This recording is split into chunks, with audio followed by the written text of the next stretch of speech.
ओम नमः शिवाय। प्रभु जी, आज की कथा है महाभारत श्रृंखला में उद्योग पर्व एपिसोड संख्या 149। अभी तक आपने सुना अभिमन्यु के साथ उत्तरा का विवाह। अब कथा आगे। आज की कथा होगी भगवान कृष्ण के पास अर्जुन एवं दुर्योधन का आना। आइए अब कथा को प्रारंभ करते हैं।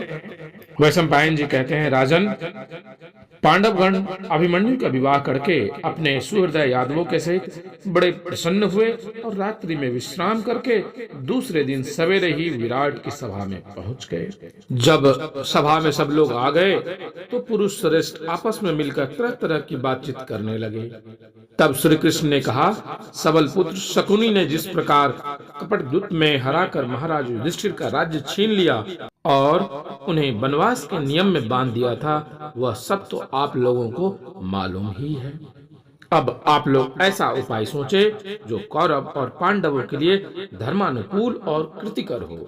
यद्यपि धर्मराज युधिष्ठिर को धृतराष्ट्र के पुत्रों के कारण असहाय कष्ट भोगने पड़े हैं, तथापि अपने सुहृदयों के सहित ये सर्वदा उनका मंगल ही चाहते रहे हैं।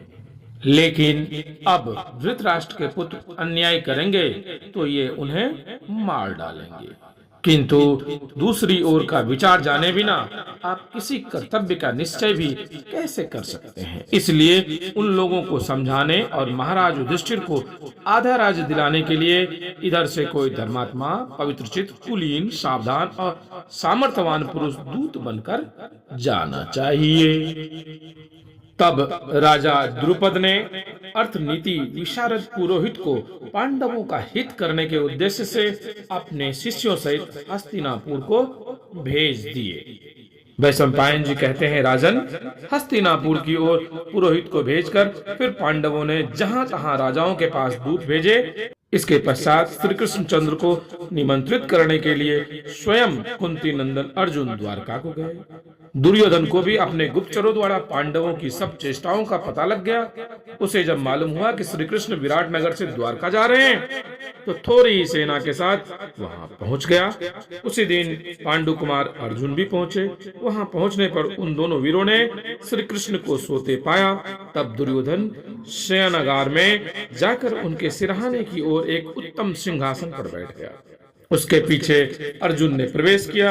वे बड़ी प्रसन्नता से और नम्रता से हाथ जोड़े हुए श्री कृष्ण के चरणों की ओर खड़े रहे। जागने पर भगवान की दृष्टि पहले अर्जुन पर ही पड़ी, फिर उन्होंने उन दोनों ही का स्वागत सत्कार कर उनसे आने का कारण पूछा।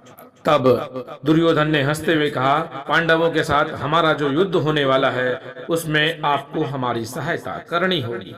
आज आया भी मैं पहले ही हूँ। सत्पुरुष उसी का साथ दिया करते हैं जो पहले आते हैं। तब श्री कृष्ण जी ने कहा, आप पहले आए हैं इसमें तो संदेह नहीं, किंतु मैंने पहले देखा अर्जुन को है, अतः मैं दोनों की ही सहायता करूंगा।